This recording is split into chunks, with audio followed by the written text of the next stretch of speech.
ചന്തു ചന്തു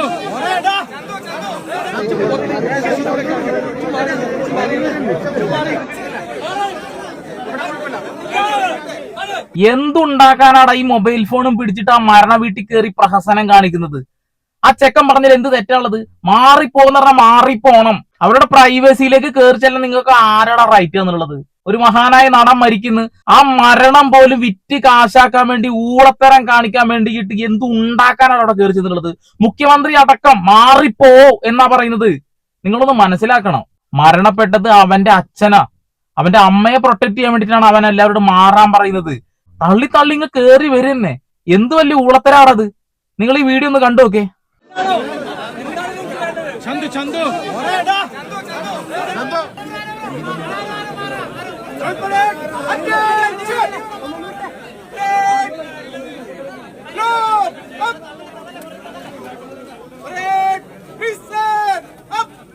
എടാ, അവൻ പറഞ്ഞാൽ എന്ത് തെറ്റാടാ ഉള്ളത്?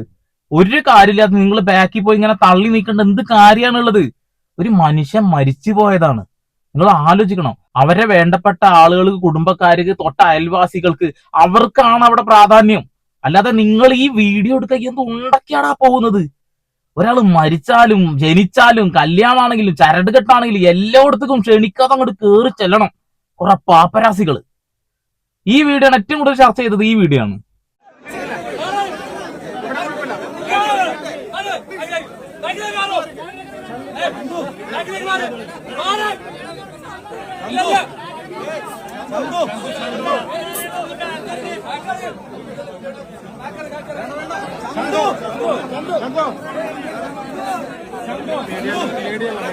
അവൻ കൃത്യമായി ചൂണ്ടിക്കാണിക്കുന്നത് ഈ മൊബൈൽ ഫോൺ പിടിച്ച് എന്തുണ്ടാക്കാനാടാ, എന്തുണ്ടാക്കാനാ? അവിടെ മാധ്യമങ്ങൾ കൃത്യമായിട്ട് വീഡിയോ എടുക്കുന്നുണ്ടല്ലോ. നിങ്ങൾ ടി വിയിൽ നിന്ന് കാണ്. എനിക്ക് കുറെ വീഡിയോസ് കാണാം, എനിക്ക് ഒരുപാട് റീൽ ഇടാനുണ്ട്. ഒരാൾ മരിച്ചതാ, കിട്ടണ അവസര ഇത് കാണാൻ ഒരുപാട് ആളുകൾ വരും. ഈ മനോഭാവത്തോട് കൂടിയിട്ടാണ് ആ പാവപ്പെട്ട മനുഷ്യൻ മരിച്ചു കിടക്കുന്ന സമയത്ത് ഊളത്തരം കാണിക്കുന്നത്. അവൻ അങ്ങനെ വിളിച്ചിട്ടുണ്ടെന്നുണ്ടെങ്കിൽ, അവൻ പോവാൻ പറഞ്ഞിട്ടുണ്ടെങ്കിൽ അതിൽ യാതൊരു തെറ്റുമില്ല. കുറെ നാറികൾ കുറെ കമന്റ് ഇടുന്നുണ്ട് ഈ വിഷയത്തിൽ. നിങ്ങൾ ഇതാ നമ്മുടെ ബഹുമാനപ്പെട്ട മുഖ്യമന്ത്രി പറഞ്ഞുകൂടി നിങ്ങൾ കാണണം.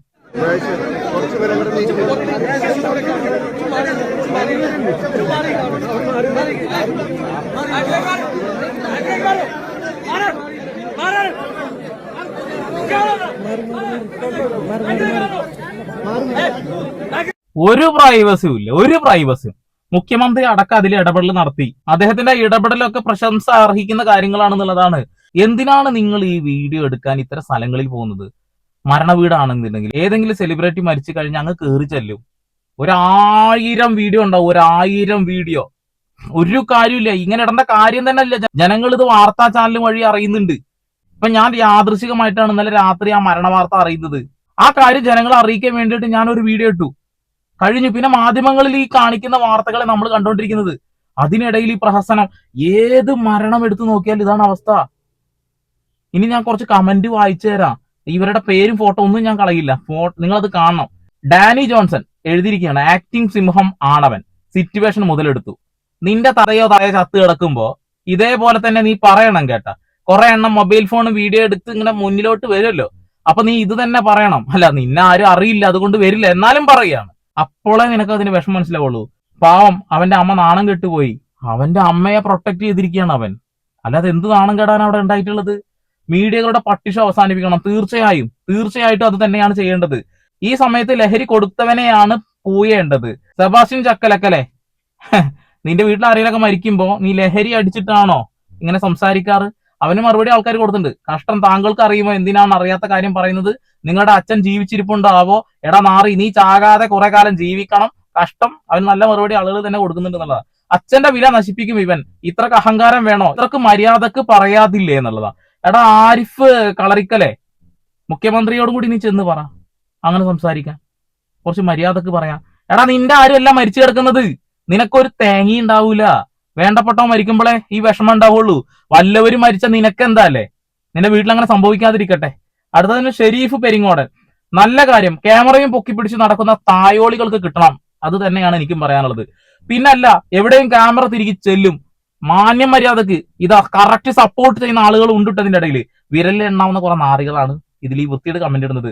ഇന്നത്തോടു കൂടി തീർന്നു അവന്റെ മേൽവിലാസം. സുധീർ എന്റെ പൊന്ന് സുധീര, നീ ഒരു കാര്യം മനസ്സിലാക്കണം. അവന് അവന്റെ കുടുംബക്കാരും അവന്റെ അമ്മയും അവന്റെ വേണ്ടപ്പെട്ട ആളുകൾ മാത്രം മതി ആ സ്ഥലത്ത്. പിന്നെ ആ നാട്ടിലുള്ള കുറച്ച് ആളുകൾ, പിന്നെ അദ്ദേഹത്തിന് കുറച്ച് കൂട്ടുകാർ, പിന്നെ ആ പോലീസുകാര്, കേരളത്തിന്റെ മുഖ്യമന്ത്രി. ഈ മൊബൈൽ ഫോൺ പിടിച്ച് എന്ത് ഉണ്ടാക്കാൻ അവിടെ ചെല്ലുന്നത്? അതിനെ കുറിച്ചൊന്നും പറയാനില്ല അല്ലേ? നിന്റെ വീട്ടിലെ കാര്യങ്ങൾ മരിക്കുമ്പോ അങ്ങനെ ക്യാമറാമാൻമാരായിട്ട് ഓടി വരട്ട ആൾക്കാർ ഇങ്ങനെ കുറെ എണ്ണം. അപ്പൊ നീ അത് മനസ്സിലാക്കിക്കോളൂ. ഇവന് മാനസികമാണോ? അവന്റെ അച്ഛൻ അവസാനമായി കാണാൻ വന്നവരാണ് അവരോടാണ് ദേഷ്യപ്പെടുന്നത്. ഒന്ന് പോടാ മുഹമ്മദ് ഷബീറെ. എടാ, ഓൾറെഡി അവിടെ പൊതു പ്രദർശനത്തിന് വെച്ചു. ഭൗതിക ശരീരം കൊണ്ടുവന്ന് ദഹിപ്പിക്കാൻ വെക്കുകയാണ്. അവർക്ക് ആ കർമ്മങ്ങൾ ചെയ്യണം. ആ കർമ്മങ്ങൾ ചെയ്യാൻ എന്തിനാണ് ഈ ക്യാമറ പിടിച്ചു കയറുന്ന ആൾക്കാർ? ഈ കാണാൻ വന്ന ആളുകൾ ഉണ്ട്, ഇല്ല ഞാൻ പറയുന്നില്ല. പക്ഷെ ഇവൻ മാറാൻ പറഞ്ഞത് ഈ മൊബൈൽ ഫോണും പിടിച്ച് വീഡിയോ എടുത്ത് കുത്തിത്തിരിക്കാൻ വരുന്ന ആളുകളെ, വേറെ ആരെയല്ല എന്നുള്ളതാണ്. അച്ഛൻ മരിച്ചു കിടക്കുമ്പോൾ ഷോ കാണിക്കുന്ന മകൻ എത്ര പേർ അവരെ വിളിക്കുന്നു, അവനൊന്നും കേൾക്കുന്നില്ല. അച്ഛന്റെ വില കളയാൻ ഒരു മകൻ അച്ഛന്റെ വില ഒന്നും കളഞ്ഞിട്ടില്ല. അത് പറയേണ്ട ഇടത്ത് പറയേണ്ട രീതിയിൽ പറയേണ്ട സമയത്ത് പറയണം.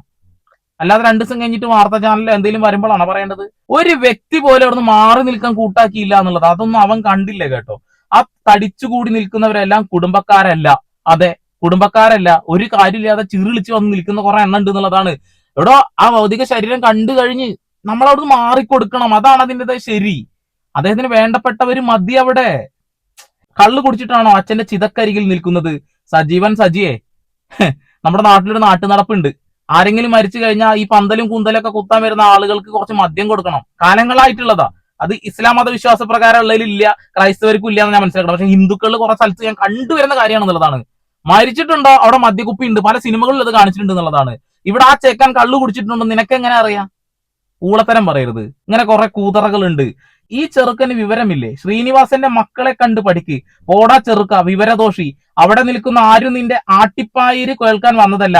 എടാ പൊന്നു രേണുക ശ്രീകുമാറെ, ശ്രീനിവാസന്റെ മകനെ കണ്ടു പഠിക്കണം. ശരിയാ? ഒരാള് അദ്ദേഹം മരിച്ചു കിടക്കുന്ന സമയത്ത് അങ്ങ് കേറി ചെന്ന് പൂജാ കർമ്മങ്ങളൊക്കെ കണ്ട് ഏറ്റെടുത്തു. ഇവിടെ ആർക്കും അറിയില്ല അത് ആരാണെന്നുള്ളത്. മുഖത്ത് നോക്കി ചെവിട്ടിൽ നോക്കി പറഞ്ഞു ഇറങ്ങിപ്പോടാ നാറിയെന്ന്. ആരാ പറഞ്ഞു? ധ്യാൻ ശ്രീനിവാസൻ പറഞ്ഞു ഇറങ്ങിപ്പോടാ നാറി എന്നുള്ളത്. മറ്റുള്ള മാധ്യമങ്ങൾ ഒരു കാര്യമില്ലാതെ മൊബൈൽ ഫോണും പിടിച്ചുകൊണ്ട് അവിടെ തിരക്കുണ്ടാക്കിയപ്പോഴും കൃത്യമായിട്ട് അതിനെ പ്രതികരിച്ചിട്ടുണ്ട്. നിങ്ങൾ അതൊന്നും കണ്ടിട്ടില്ല, നിങ്ങൾ അതൊന്നും കേട്ടിട്ടില്ല എന്നുള്ളതാണ്. ഇതും അത് തന്നെയാണ്. ഒരു കാര്യമില്ലാതെ അവിടെ കയറി ചെല്ലുന്ന മൊബൈലിൽ വീഡിയോ എടുക്കുന്ന സോഷ്യൽ മീഡിയ വാണങ്ങളോടാണ് അവൻ പോകാൻ പറഞ്ഞിട്ടുള്ളത്. He's protecting his mum, just give them peace and mind. ഇതൊന്നും ആർക്കും അറിയില്ലല്ലോ, അതുകൊണ്ടാണ്. പിന്നെയുണ്ട് കുറെ നാറുകള് ഇന്നും KT എന്നാണ് അജയ് ഘോഷ്, KTD എന്ന് പറയുന്ന ഒരാളുണ്ട് ഇന്നും KT എന്നുള്ളത്. എടാ, നിനക്കൊക്കെ എന്ത് ഉണ്ടേ അറിയാം? ഒരു കാര്യമില്ലാതെ ഈ കാര്യത്തിലൊക്കെ സംസാരിക്കാൻ നിനക്കൊക്കെ എന്ത് റൈറ്റ് ആണുള്ളത്? അയാളുടെ അച്ഛൻ മരിക്കുന്നു, അവർക്ക് കൊടുക്കേണ്ട പ്രൈവസിയിൽ കയറി കസേരട്ടിരിക്കുക, കാലും കയറ്റിയിരിക്കുക. മുഖ്യമന്ത്രി പോലും ഇറങ്ങിപ്പോ, ബാക്കിലോട്ട് പോ എന്ന് പറഞ്ഞ് തള്ളി നീക്കുക. അതിനിടയിൽ അദ്ദേഹം അവിടെ കയറി ചെല്ലുന്ന സമയത്ത് അദ്ദേഹത്തിന് ഒരു ഷാൾ ഇട്ട് കൊടുക്കുക ഒരാൾ വന്നു. കൃത്യമായ സമയത്ത് കൈ തട്ടി മാറ്റി. ഈ പരിപാടി ഇവിടെ നടക്കില്ല, ചെയ്യണ്ട എന്നാ പറയുന്നേ. അതാണ് വകതിരിവ്. ആ ഒരു വകതിരിവോടെയുള്ള കുറെ കൂതറകൾക്ക് ഇല്ല എന്നുള്ളതാണ്. ഈ മൊബൈൽ ഫോൺ എടുത്ത് വീഡിയോ എടുത്ത് ചിത്രീകരിക്കുന്ന പ്രചരിപ്പിക്കുന്ന കുറെ കൂതറകൾ ഉണ്ടല്ലോ, അവരെ നിങ്ങൾ എന്തിനാണ് ഇങ്ങനെ സപ്പോർട്ട് ചെയ്യുന്നത്? ബൈജു പറഞ്ഞു എന്റെ മകളുടെ കല്യാണമാണ്, ഒരെണ്ണം അവിടെ വന്നു പോകരുത് എന്നാ പറഞ്ഞു. ഒരെണ്ണം അവിടെ വന്നു പോകരുത് എന്നുള്ളത് ഒരാളും പോയില്ലല്ലോ. അതുപോലെ മുഖത്ത് നോക്കി ആർജവത്തോടു കൂടി പറയണം ഇങ്ങോട്ട് വരരുതെന്ന്. ഈ രേണുസുദ്ധി 5-8 നേരം കൊണ്ടു നടക്കുന്നില്ലേ? അത് പബ്ലിസിറ്റിക്ക് വേണ്ടിയിട്ടാണ്. ഇവിടെ ആ മരണപ്പെട്ട മനുഷ്യന് അന്ത്യകർമ്മങ്ങൾ ചെയ്യാൻ വേണ്ടിയിട്ട് അവരവിടെ നിന്ന് മാറിക്കൊടുക്കുന്നതിന് പകരം അനാവശ്യമായി തിക്കും തിരക്കും ഉണ്ടാക്കുകയാണ് ചെയ്തിട്ടുള്ളത്. അവന്റെ ഭാഗത്ത് ഒരു തെറ്റുമില്ല, അവൻ പറഞ്ഞതിൽ ഒരു തെറ്റുമില്ല. അവർക്കാണ് നഷ്ടപ്പെട്ടുള്ളത്. നിങ്ങൾക്കൊക്കെ സിനിമയിൽ ഒരു നടൻ മാത്രമേ നഷ്ടപ്പെട്ടുള്ളൂ. അയാൾക്ക് നഷ്ടപ്പെട്ടത് അയാളുടെ അച്ഛനാണ്. എടോ, ഇങ്ങനെ കമന്റ് ഇടാൻ നാണമില്ലേ എന്ന് ചോദിക്കാനുള്ളത്. നിന്റെ തന്തയും തള്ളയും നാളെ ചാവുമ്പോ ഇതേപോലെ ആരെങ്കിലൊക്കെ വന്ന് വീഡിയോ എടുക്കുമ്പോൾ കുത്തി തിരുകുമ്പോ മാത്രമേ നിനക്ക് അതിന്റെ വിഷമം മനസ്സിലാവുള്ളൂ. പക്ഷെ നിന്നൊന്നും ആർക്കും അറിയാത്ത കൊണ്ട് വരില്ല, അതുകൊണ്ട് നിനക്ക് എന്തും പറയാം. പക്ഷെ എല്ലാം കാണുന്നുണ്ട് പടച്ചോൻ എന്നൊരു ബോധം ഉണ്ടായിക്കോട്ടെ. എല്ലാം ദൈവം കണ്ടുകൊണ്ടിരിക്കുന്നുള്ള ബോധം നിനക്കൊക്കെ ഉണ്ടായോട്ടെ. ഈ വിഷയത്തിൽ ജാതി മത വർണ്ണ വർഗ രാഷ്ട്രീയ ഭേദമന്യേ കുറെ നാറികൾ വന്നിട്ട് ഒരേപോലെ തന്നെ ഈ വൃത്തികെട്ട കമന്റുകൾ ഇട്ടിട്ടുണ്ട് എന്നുള്ളതാണ്. എന്തായാലും കൊള്ളാം. ഇതൊന്നും കണ്ടിട്ട് പ്രതികരിച്ചിട്ടില്ല എന്നുണ്ടെങ്കിൽ ഞാനൊക്കെ പിന്നെ ജീവിച്ചിരുന്നിട്ട് എന്താ കാര്യമുള്ളത്? അപ്പൊ വീണ്ടും വരാം.